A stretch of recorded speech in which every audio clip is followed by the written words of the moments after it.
เอาลบเขาจะลบก็ เป็นมังกรลำนะ เป็นหนังเกี่ยวกับมังกรนะ ต้องลำให้เบิ่งได้ปะ แบบไหน ลำเนี่ยมังกรล มังกรโตล ำ ำมันเป็นมังกรล อันนี้มังกรลำขอถามคำเดียว เจ้าอยากถามอย่างกับคนต่อไป กินข้าวกับหยัง กินข้าวกับหยังคนแล้วเขาเจ้าถามมากินข้าวกับหยัง กินข้าวกับต้มไก่ ต้มไก่ใส่ปลาแดงแล้วคันสมมติว่าน้องที่ถามคนต่อไปน้องจะถามว่าหยัง ถามว่ามีแฟนแล้วอ่ะ มีแฟนแล้วหรอพี่เห็นคนล่าสุดนะเขาจะฝากถามว่ามีแฟนแล้วหรอ บ่มี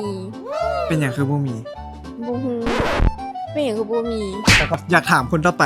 อยากถามอย่าง เป็นหยังคือยังโสด มีคนล่าสุดฝากมาถามว่าเปลี่ยนคือยังโสด ำงานว่าตอนนี้โฟกัสกับเพียนอยู่ สมมติว่าเขาอยากถามคนต่อไปอยากถามว่าอย่าง มื้อนี้ในเบื้องหนังลากอนได้บอก หนังลาก้อนเหรอ หน่อย หนังนี้อกหักต้อง มันเป็นเป็นหนังเป็นหนังชนเผ่าที่ขี่มังกรนะฮะ อ๋อ บ่สร้างที่อธิบายคือกัน หนังลาก้อนเนี่ย เป็นมังกรลำนะ เป็นหนังเกี่ยวกับมังกรนะ ลองลำให้เบิ่งได้ไหม แบบไหน เอาลำเนี่ยมังกรลำยังไง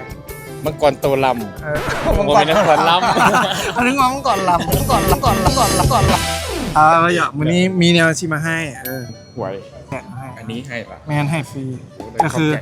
นี่ก็คือปกติเลขจะออกจันทร์พุธศุกร์เนาะ อันนี้เลขออกมื้ออื่นนะ ก็คือคันรหัส